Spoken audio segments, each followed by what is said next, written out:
This episode of the Wedding Film School Show is brought to you by MusicBed, the best music licensing platform for wedding filmmakers. Head over to themusicbed.com and enter our code WFS on checkout to get a free month on your annual wedding subscription. Now, on to the show. YouTube's Content ID system, while it sucks for all of us, is a actual system. Then, Meta, aka Facebook and Instagram, decides we're going to have a system too, but the difference is we're not going to tell anybody how to use it. The bride, when I was a wedding filmmaker, or the client when I was in advertising that I wanted, was the client that wanted to create their own moment. When 300 or 400 people watch this film and it's the first time they have heard of this artist and that song, you just created a moment for them that you couldn't have created if you used a Beyonce song. I'ma get right in my bag. Why you gonna try to get mad? Everybody wanna keep up. Don't you know I move too fast? I'ma zip right past. Drip all on my swag. Hey everybody, welcome to the Wedding Film School Show. We have, again, an amazing episode today. We have Daniel, co-founder of the MusicBed, on today, so it should be a really great episode. We're going to be talking about the challenges of music in general in a TikTok and Instagram Reels kind of world, and then also specifically about maybe some of the challenges that MusicBed and just some music group software and music groups are having these days. Especially right now, a lot of you guys are struggling with having your songs flagged, all that junk, so we're going to get into that with Daniel today. Yep, we are going to get into the heavy, but before we start, we wanted to announce that Wedding Film School Live is back. I think we are on our fourth episode at this point. Third, I don't know. Third, fourth, somewhere around there. But we're doing that every Thursday at 1 p.m. Eastern Standard Time. And this is where you can have your wedding films reviewed and have maybe a little bit of constructive criticism. You can just go on there and chat and just insult a wedding filmmaker the whole time. Do whatever you want. We don't judge. We will judge. But I haven't restricted. Well, I only restrict the spammers. I haven't restricted anyone yet. No one's said anything mean enough yet. Only nice people are allowed in wedding film school. It seems like mostly only nice people go. It's really weird, actually, how many just good, positive people. I'm definitely the meanest person at any given time. Yeah. The meanest people attract the nicest people, apparently. So, but yeah, go on. If you want to have your film reviewed specifically, make sure that you're going on to our YouTube channel, first and foremost. Go on to youtube.com if you couldn't find it on Google. If you don't know where, have you ever heard of the website YouTube? Yeah, and at the top of Wedding Film School's YouTube page, you want to first hit subscribe, then you want to hit join, and what that's going to allow you to do is become a subscriber to the Wedding Film School channel. Which essentially gives you priority. A member, Jared. Sorry, you can become a member of Wedding Film School, and specifically have your film thrown to the top of the pile of weddings that we review every single week. Yes. So make sure you're doing that.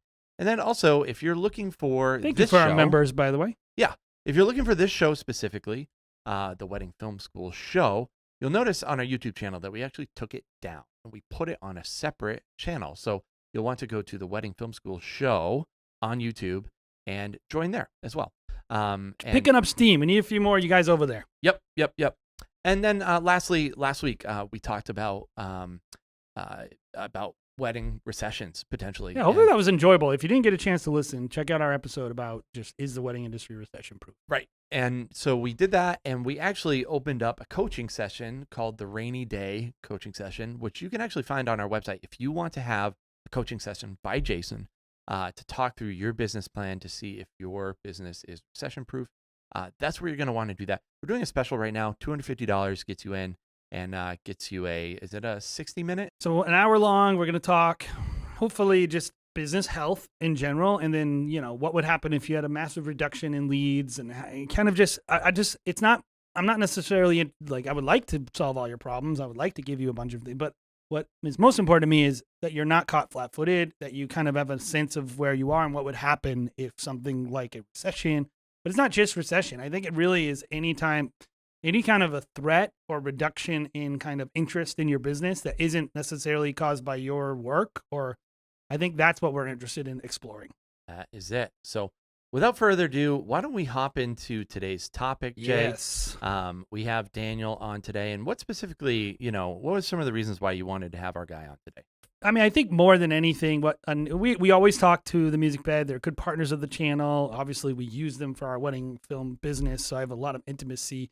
We've used them for a long time, so that's part of it. Is like they're just part of the music.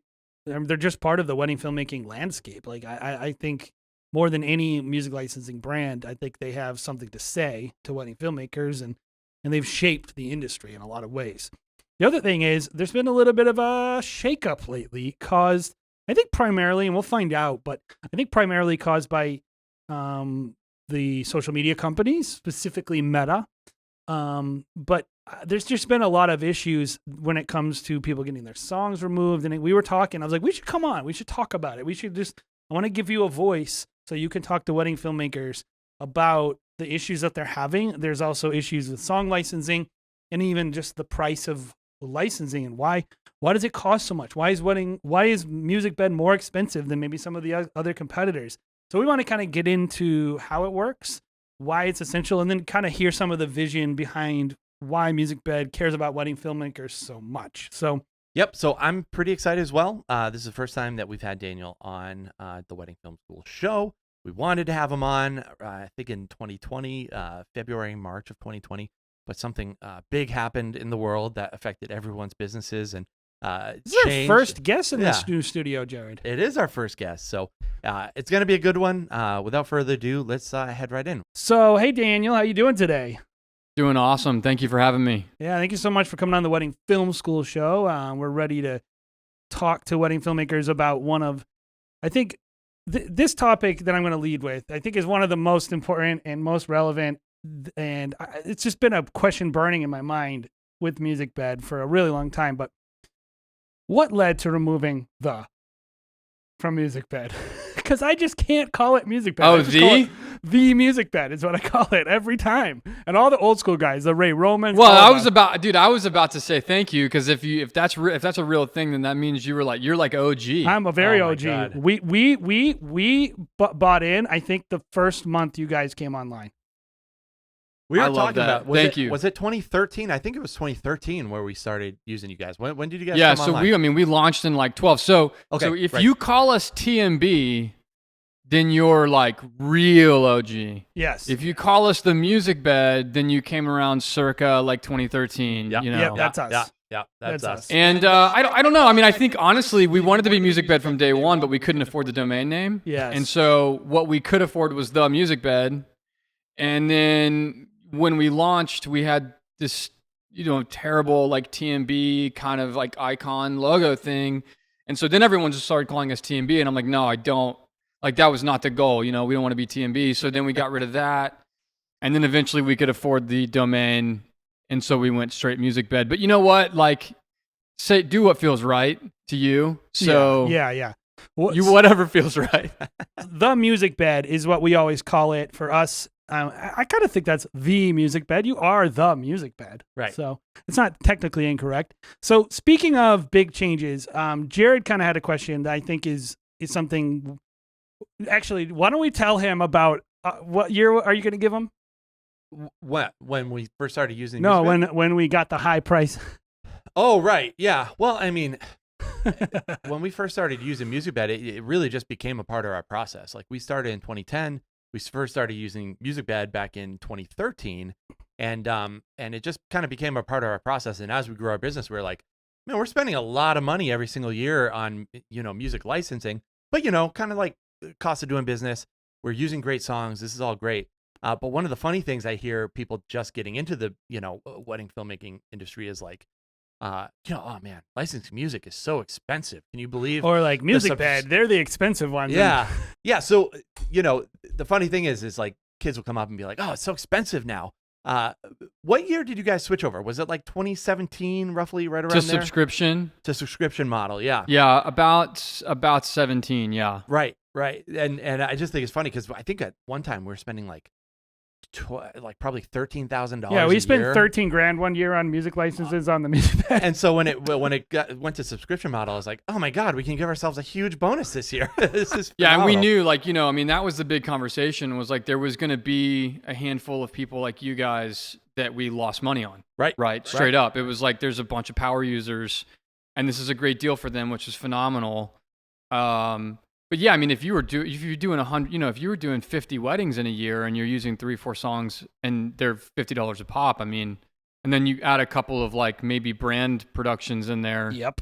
I mean, you're getting up there. Yeah. Oh yeah. Even like you said, the person that's doing, if you're doing 50 weddings a year, 2 songs, that's 100 songs at $50 a pop. That's $5,000. So like your subscription now is like literally a fraction of that, like 20% of that, or 30% of that. It's like madness. Kind of what drove you maybe to make that change?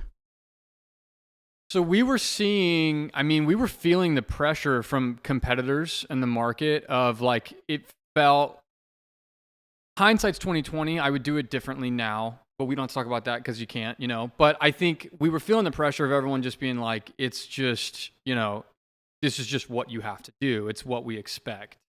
I think now we've seen so many people go to competitors and come back for the quality that I think we probably made more of a knee-jerk reaction than we should have. Transparently, like, I think you start seeing clients that you love and value that have been, buying music from you for a long time, just kind of like, nah, we're going to go do this other like cheap subscription option. And you're like, you see enough of those over like a 2 or 3 month span. You're like, man, we got to fix this, Fast forward 24 months. And then, more than half of them are like, yeah, you kind of like, we're back. We used all the songs on the entire other service. Yeah. And so I think we really probably didn't let it sit long enough, but, but I mean, I started my career as a wedding filmmaker, wedding photographer, wedding filmmaker. So I think there was a lot of empathy there for what that life was like and what that business was like and the budgets that you're on. And so, so it felt like, and then it's also just this kind of growing YouTuber market, and realizing that like a 21-year-old kid that just got their first camera that's starting their YouTube channels, like they're not dropping $100 on us. Like they're just not going to do it. And so trying to meet everybody where they're at, and kind of in the right budget range. So, I mean, it's been successful for us. It's grown.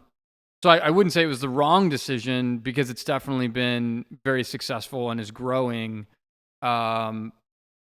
But yeah, I think for power users like yourselves, it definitely was a savings. Yeah. I mean, we just to put it in perspective now, we're shooting about 220 weddings. So yeah, you guys are really getting great bang for your buck there.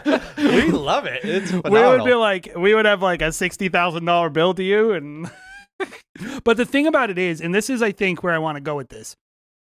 If you wouldn't have changed it, we would have maybe built in prices a little different in our own packages, but I would have never, ever regretted sending you that $60K. And I think it really comes down to one of my biggest rubs with artists is artists are all about the value of their art until someone else is selling you art. Right. So why don't we talk a little bit about like the artists that are on this site, the people who are, you're making money, but they're making money. How does that really work? I want to give some wedding filmmakers a little empathy for where their money goes, because obviously you're making money, but also these artists who are just like them, making art, selling art, they're making money. How does that really work, if you don't mind kind of talking us through like the artist relationship? It's very simple. All the deals we have with artists are in their favor, so they're making at least 50% of every deal.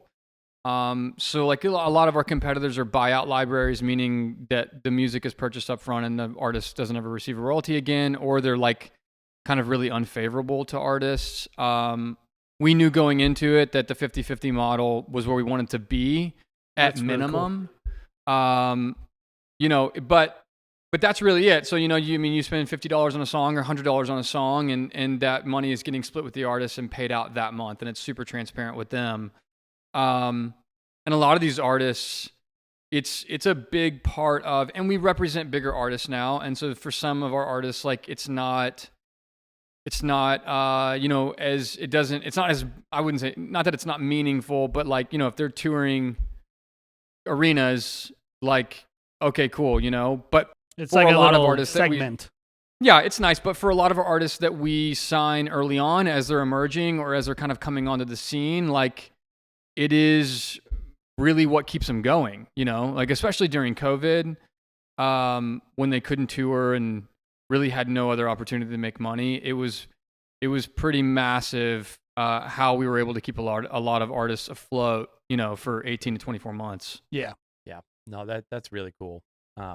It's definitely been a weird couple of years for wedding filmmakers, for sure. Like Jay and I have been talking about it a lot lately. Like, and I don't know what it is now that we're like up and running again as wedding filmmakers. We're doing a full slate of weddings last year, this year.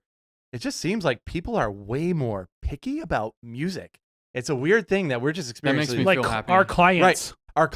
Right. Our clients. And so it's kind of been a weird thing this year where a lot of people are like, why can't I use a Beyonce song in my wedding film? It doesn't make any sense to me. What if we keep it private?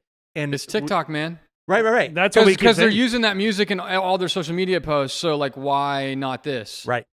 Exactly. And Yeah. that's the thought. So like, kind of help us wedding filmmakers a little bit. Like, explain to a bride music licensing. I'm just thinking about like, I have my sales music process. licensing for dummies. Yeah, music license. I have my sales process. I think it's hard for a lot of wedding filmmakers to just explain to your layperson who's not in the industry, this is the first time they've ever heard of it because of TikTok. They're Well, like, yeah. I don't understand But why. we used to can't you say it's stealing, and that worked. But now they're using it in TikTok, so it doesn't really work anymore. Right. So how would you explain to someone like a bride what music licensing is and why they can't use a Beyonce song in their wedding film? Yeah, that's complicated. That is complicated. I think explaining anything to a bride is complicated. Maybe, I don't know. I hope a bunch of brides don't watch your podcast. I don't think we have a huge I mean, bride audience. Listen, I used to have them, so you know, I think the hard part is like, okay, what we're creating is a new piece of art, and anytime you're using someone else's piece of art and your new piece of art, we have to go ask them permission for it.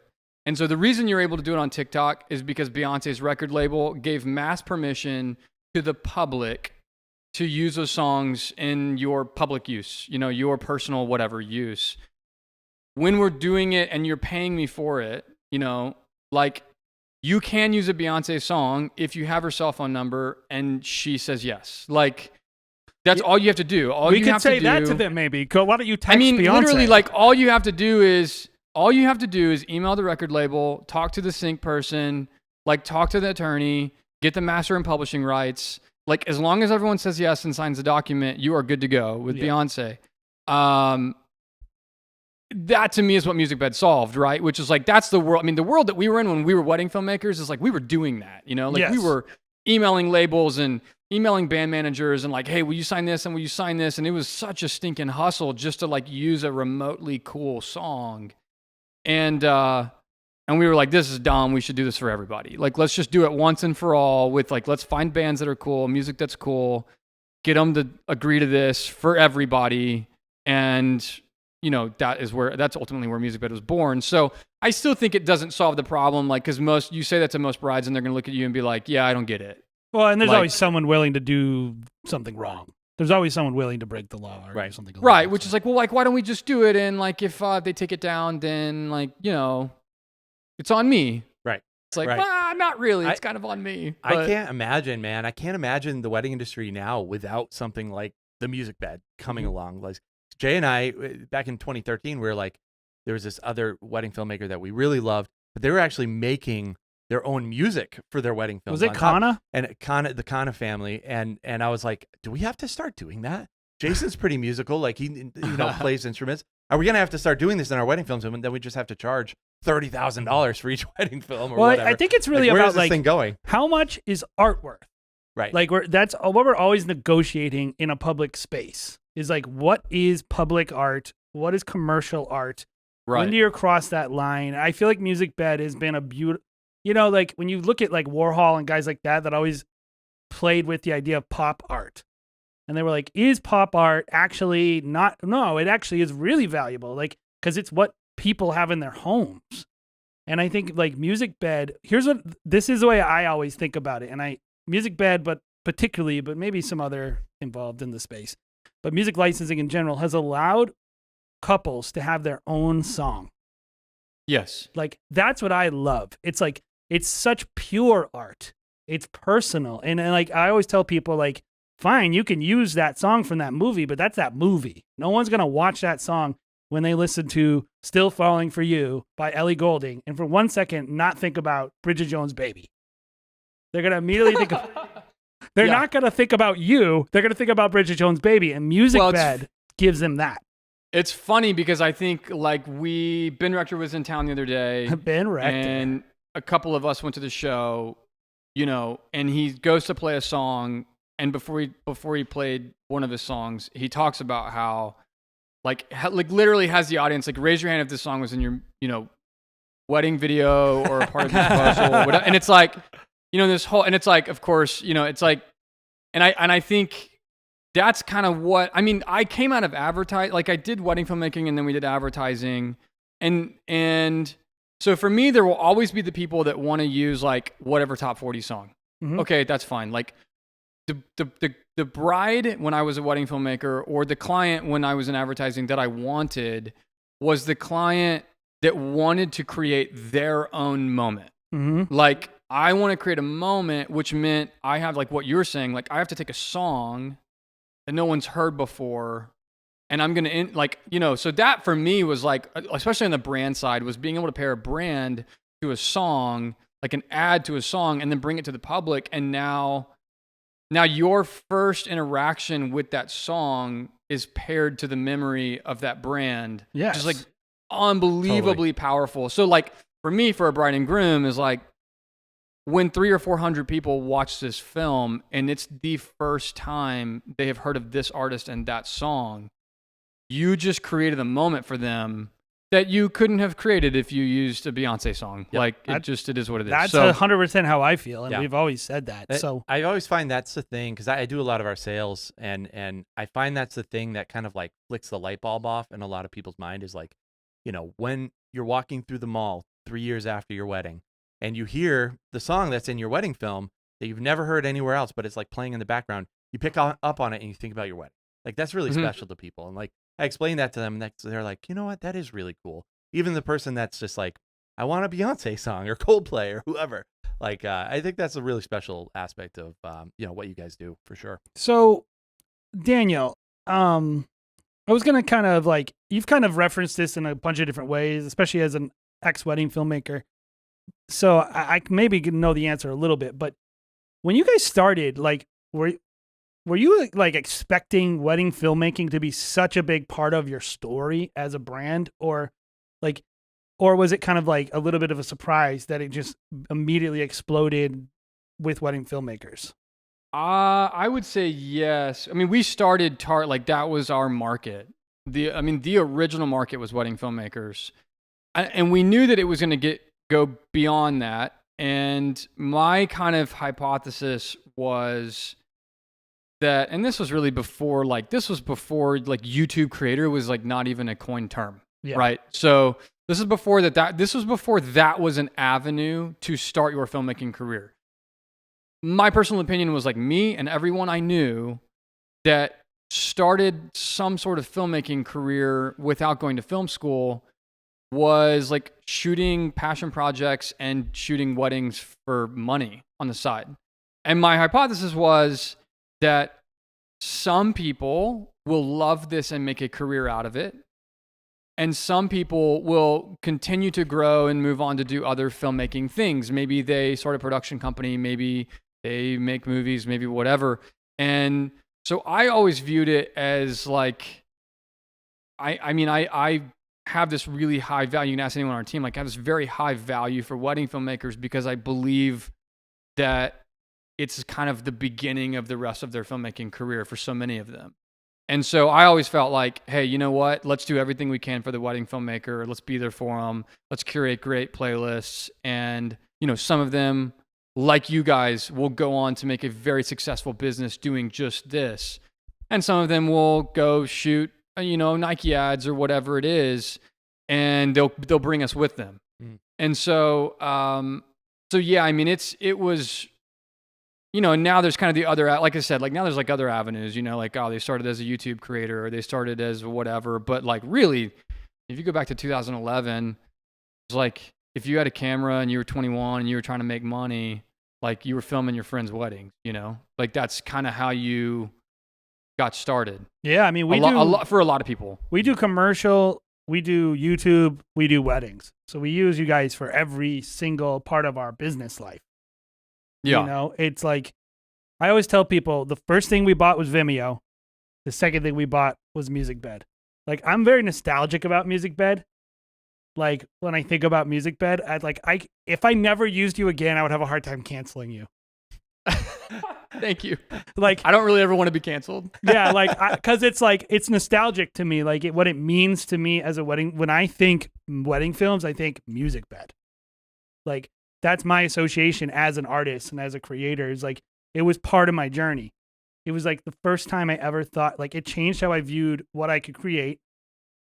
As a musician, as also, and as a. Have you ever gone to a show of a MusicBed artist?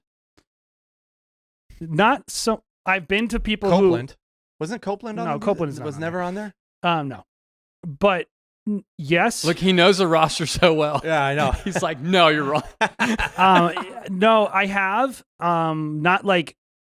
I've never seen Ben Rector or anyone like that. Oh, you need to go. But, it's a great show. But Love Drug, that's the band I was Love thinking Drug, of. I've Love seen. Drug was on Love there. Drug, yeah. I've seen Love Drug back in the day. I've definitely been to. I mean, I've been to hundreds of concerts. Yeah. So, and I'm always like, oh, they're on there. And I mean, that's the whole thing about MusicBed. Yeah. Is it's good. It's just always got something for you. And I think MusicBed also has the best balance of flexibility, but also guided experience. So it's hard to screw up. Like if you just went on the page and just clicked on the top 20 popular songs, you could be a wedding filmmaker. Right. Versus, you want to dig a little bit, you want to use the tools. I always tell people, you want to really get good at wedding filmmaking, learn how to use the filters in MusicBed and learn to use them the right way and not just click on mood. Right.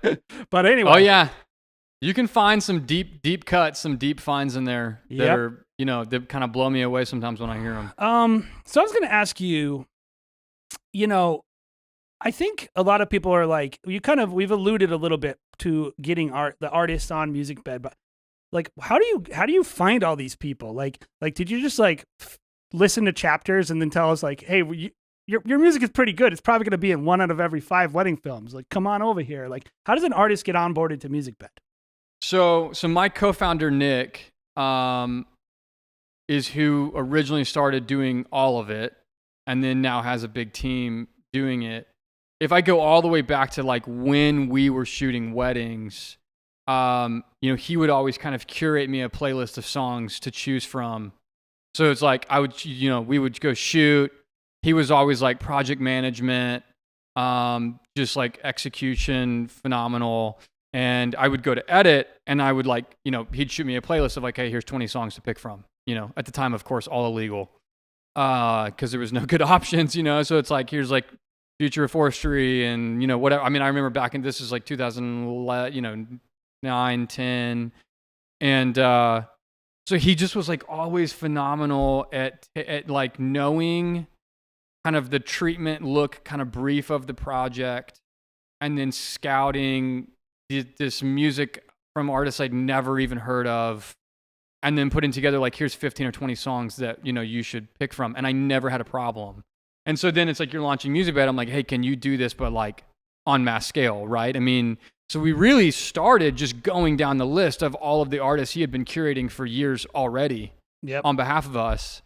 And I think he has a really unique we've built a team around this, of this unique ability to find great artists that were made for film.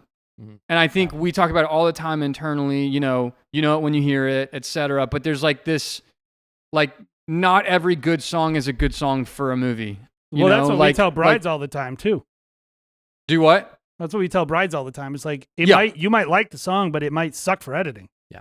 Right. And so that's really like they spend so much time, you guys know it. Like you hear a song and a scene starts playing in your head. You're like, oh, dude, this would be great for like this moment, you know? So I think it's really about curating down. And that, like what you said earlier is what we're going for, which is literally if you played MusicBed roulette and you cannot lose, you know, I mean, that's what we're going for, is like we want the roster to be so curated that you literally can't lose. You can only get better, you know? Like if you learn how to really dig deep and really, really find this like perfect tone and emotion for your film, like it can take it to the next level, but like you can't really screw up, you know? So Nick and his team is like, you know, and they're out signing artists and managers and labels all the time and continue to, you know, I mean, it's like continue to not get lazy, you know, like we're always trying to find what's next. Like TikTok has been a big thing for us recently, which is like it's new, you know, it's the last 2 or 3 years, like you have all these artists just like blowing up on TikTok. It's like, where'd they come from? TikTok. Like, where did that song come from? TikTok. You're like, my gosh, you know? So like they're really having to stay on their game, even socially, making sure that we're still curating the best of the best from multiple channels. So we're at a stage in our business now where, you know, we have a few editors that are just cranking out films, and you know, collectively we go through and create our own kind of like curated libraries in the off season. But my lead editor Caleb and I were like, hey, this one's kind of a little bit different. Like we can do something a little bit special. We literally sat down yesterday and found music, probably 5 or 6 songs for this one, probably like 15-minute film. Probably within 15 minutes, we went through. That's how easy kind of searching and like kind of what you said is like the roulette of like, that works. That's exactly what we're going for. Look for a little bit of this. Like, I think I want it to feel a little bit more kind of upbeat at this part. And it was just so easy to go through. And I remember back in the day when we first started, and I think it's one of the perks of what the MusicBed is just like, you would spend so much time looking for music. Like that was a huge part of our process. I'll nerd myself in front of everyone. Like for me, BPM key. BPM key. If you have BPM key, that you can edit so much faster. Yeah. Because you're like, this is what I want to do. I'm going to be like, or maybe you want to be like, I'm going to do a quarter speed thing, switch shift. You know, all your vibes you can seam, getting good seams on your edit, merging songs together, the instrumental and the non-instrumental version, cutting in and out. So you're slightly musical, right? Yes, I'm a musician. Yes. Okay. So there's things that you understand. We've been talking about, like compatible keys, which is not what you would call it if you were a musician. But as a filmmaker, you know, talking like, okay, if you know this song is in the key of C, like you don't necessarily have to go to another song that's in the key of C. Nope. But there's other keys that key work with you, and like, like you can understand that. But not every filmmaker like. But if you want to, you can do it, and that's what I love. As an artist, it's rewarding my artistry.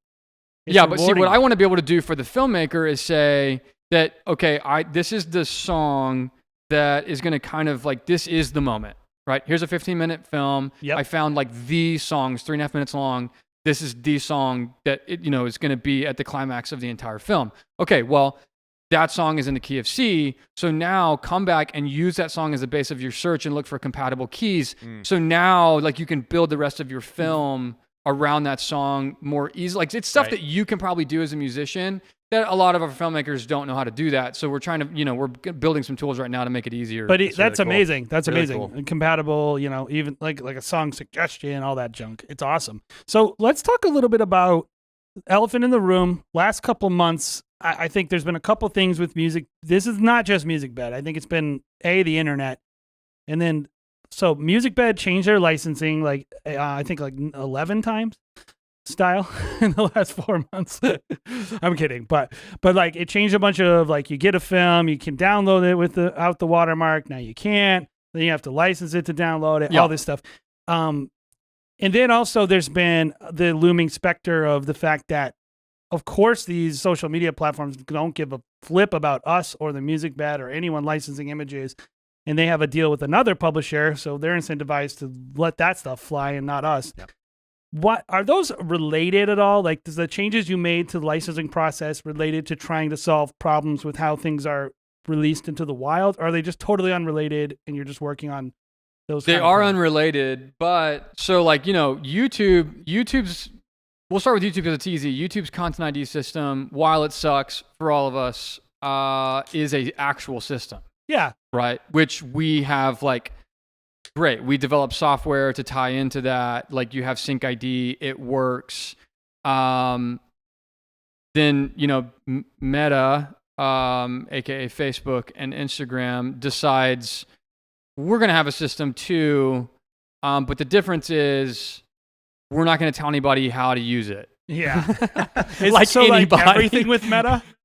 Yeah, so it's like they really kind of screwed everybody. I mean, they screwed everybody. Like it's not just wedding filmmakers, it's not just us, it's any record label, it's just kind of like, and it's kind of the same flagging system they used to have, which is like if we flag it, fill out this form and let us know you have a license, and then we'll get back to you. We'll destroy now, the initial deployment of your thing. Yeah, it's miserable, right? So we have 2 or 3 different partners, AdRev, there's some really good partners in the space that are already working with them to solve this. But it's not going, it's going to just be a little bit of the thorn in our flesh for probably. Can I just, not that you need my advice or anyone needs my advice, but I see the problem with social is the fact that they want you to do every single thing about all your content in the post. And so there's nowhere to do any back end work. So right. I don't know why they don't just have if you're going to give me a business profile, give me a business style post. Let me post Meta in the back end because you're called Meta. So give me some meta tagging or something I can do with some kind of API or whatever it is to link in to these. I don't understand. I've always felt this way about Instagram, the fact that you can't hit enter, because of their just obsession with the way that their stinking, stupid feed that no one looks at anymore, by the way, is displayed. Right.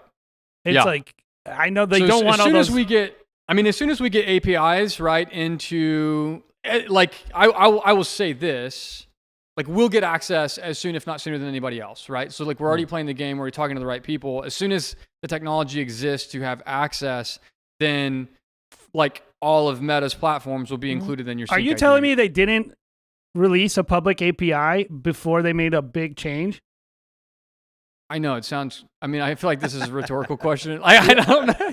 You're trolling me. I'm saying but it for no, my there's audience. definitely no API. That's ridiculous. No API. So the thing is and we realize that, which is, we'll fight on your behalf. We'll go hunt them down. We'll do all the things. It's we have a team dedicated to the fact that we realize that things outside of our control make it complicated for our users. And, a big theme around our office is just because it's complicated for us doesn't mean it should be complicated for them. And so the way we see it is our job is to make your job easy, even if it means manual work for us. And so, we kind of live with the fact that we're trying to automate that as quickly as we can. But we're doing it a little blindfolded right now. Now, the second question that you asked about watermarked previews, or downloading them easily. So, I would say that was a mistake, by the way. And so there's a lot of users that never even experienced that mistake because I think it went away in about 10 days. Yeah. So a lot of people probably even listening to this would be I don't even know what you're talking about. But when we launched the company in 2012, we knew that we had a set of hurdles that we were always going to have to deal with, which was that we were going after real musicians. We were signing deals with real record labels. We were doing licenses with copyrighted material. And we had competitors that were royalty free and owned it all. And, and it was I, as a filmmaker, want to use good music in my films. So this feels like the only path forward for us, and we're going to have to figure out how to fix all these problems. And so when we, throughout that process, there's content ID, we had to create Sync ID, now we have the meta issues, etc. One of the things about that, though, is when you're signing real record labels and real touring artists, is they want transparent reporting. They want to know when their song is being used. They want to know where it's being used, and they get those reports at the end of every month. And so what was happening inside of our subscription is a unlike you guys, we would have a lot of people download 50 unwatermarked previews, never log a license. And then, then one of our artists comes to us or their manager is like, hey, I saw this video. I looked at my report. Like that song never got licensed.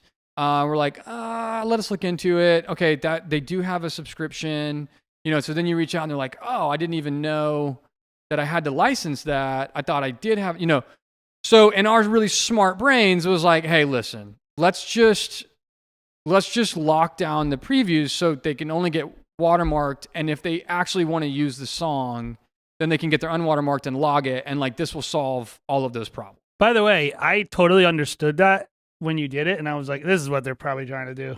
Yeah, and that was the goal. What we realized really was, again, back to what I said a second ago, like we put our problems on the filmmaker, which is never our goal. Our goal is make your lives easier. We deal with the problems. And what we kind of said was like, hey, let's just make this the filmmaker's problem, and they'll just have to log every use and whatever. And we did that, and then everyone's like, this is stupid. Like I don't, for all the reasons, right? Like, I don't know what song I'm going to use. I don't want to submit a song with a watermark to my client. Like, I'm going to download 10 and I'm only going to use 2.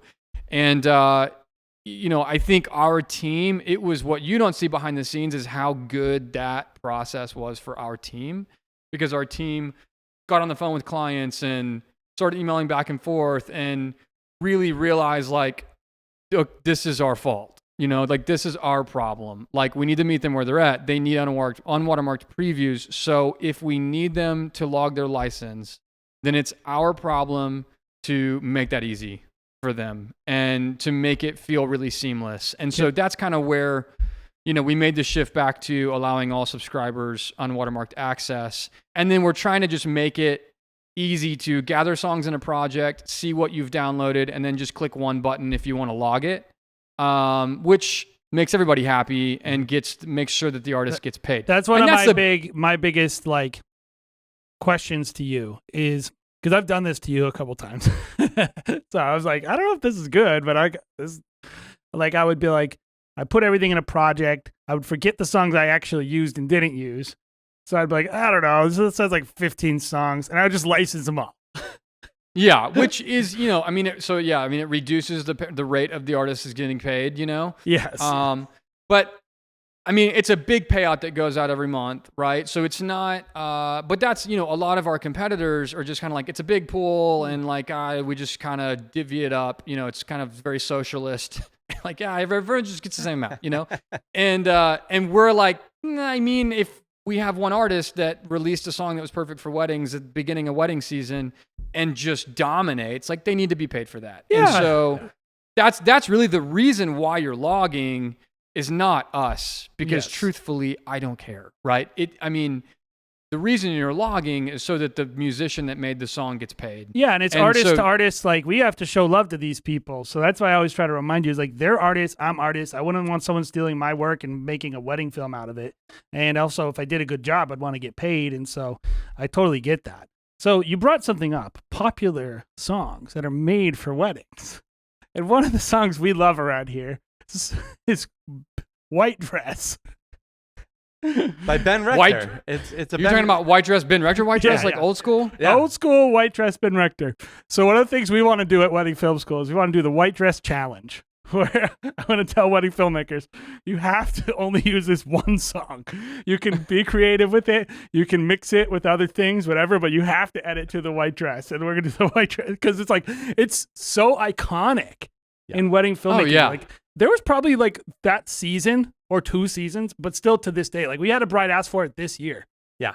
Yeah. Well, because a lot of them just discovered it, right? Or like went to a show or something, they heard it for the first time, and they're like, oh, and we're like, yo, we've been doing this since 14, please stop. Yeah, like, but it's like, that is when you said song that's perfect for weddings, I'm thinking like, could that song exist outside of weddings? Like it's like clearly someone likes Ben Rector and they like the song, but it's like, I cannot remove it from wedding films. Oh no. Yeah. In my brain. It's like inextricable. So, hey man, I know you got to be somewhere and I really appreciate your time here. Jared, do you have any last kind of second questions you want to throw Daniel's way? No, man. No, thank you so much for coming on, Daniel. It's been great chatting and yeah, just kind of hearing a little bit about you guys' story and what's going on over at the MusicBed. This has been awesome, man. Yeah. Yeah, thank you for having me. Anything you want to say to wedding filmmakers as we're on our way out the door? Oh man, I mean, we thank you. You know, I still see it. We've grown, and more than 50% of our revenue is advertising and TV and film, and I think, and hopefully it all continues to grow.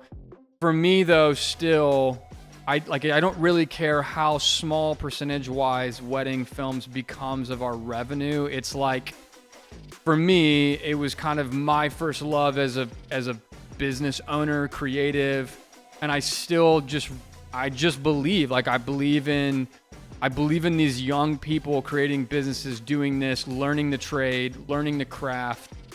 And so it's just like it's a really important, section of our business that we'll always continue to make sure we prioritize. Yeah, that's really great to hear. And we always say it too, is like, we have 9 employees, I think. We're not ginormous, but big for a wedding film company. And I'm always like, it's not about that they're making this crazy film or doing this amazing, like what some people would consider to be amazing expressions. It's about like, you work in the arts. What a dream.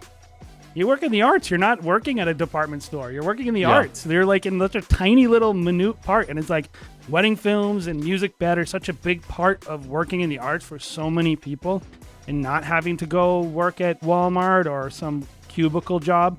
And I think like, I can hear the heart, man. I really appreciate it. And that's our goal as Wedding Film School. That's my goal with my companies. I want to keep you in the arts. I want you to fall in love with image making. So, I love it. Thank you all for having me. Thanks, man. Have a great day.